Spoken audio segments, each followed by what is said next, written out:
নমস্কাৰ, সকলোকে আগন্তুক স্বাধীনতা দিৱসৰ শুভেচ্ছা জ্ঞাপন কৰিছোঁ। কাইলৈ যিহেতু স্বাধীনতা দিৱস, সেয়েহে আমাৰ বিদ্যালয়তো স্বাধীনতা দিৱসৰ প্ৰস্তুতি চলোৱা হৈছে। আমাৰ মোৰ কণ কণ ছাত্ৰ ছাত্ৰীসকলে ধুনীয়াকৈ বিদ্যালয়ৰ চৌহদখন চাফা কৰিছে। বৰষুণ বতৰ, চাৰিওফালে ঘাঁহ দি ভৰ্তি হৈ গৈছে। ময়ো ছাত্ৰ ছাত্ৰীসকলক লাগি দিছোঁ। বৰষুণ বতৰৰ কাৰণে ঘাঁহখিনি আমি চাফা কৰিব পৰা নাছিলোঁ। গৰম বন্ধৰ পিছত যদিও আমি মানুহ লগাই চাফ চিকুণ কৰিছিলোঁ, কিন্তু এসপ্তাহ দি নেৰানেপেৰা বৰষুণত আকৌ ঘাঁহখিনি গজিছে।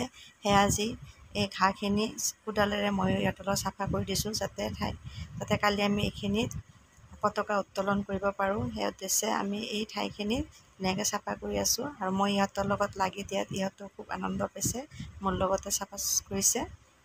এই কোদালেৰে ঘাঁহখিনি এৰাই ঠাইখিনি পৰিষ্কাৰ কৰিব চেষ্টা কৰিছোঁ। ধুনীয়াকৈ পৰিষ্কাৰ কৰি আছোঁ। ইফালে গছ গছনিখিনিও ঘাঁহেদি ভৰ্তি আছিল, ছাত্ৰসকলে এইখিনি অলপ মেৰামতি কৰি আছে। ফাইনেলি আমাৰ এইখিনি চাফা হৈ গ'ল। কালি এই ঠাইখিনিত আমি পতাকা উত্তোলন কৰিম, আৰু অলপ ডেক'ৰেশ্যন কৰিবলৈ আছে। মই ছুটীৰ আগে আগে সেইখিনি ডেক'ৰেশ্যন কৰি থৈ যাম, যাতে কালি পুৱা আহি আমি ধুনীয়াকৈ এই ঠাইখিনি পতাকা উত্তোলন কৰিব পাৰোঁ। এয়া চাওক, ধুনীয়াকৈ চাফা হৈ গ'ল। আজিলৈ এইখিনি, ধন্যবাদ।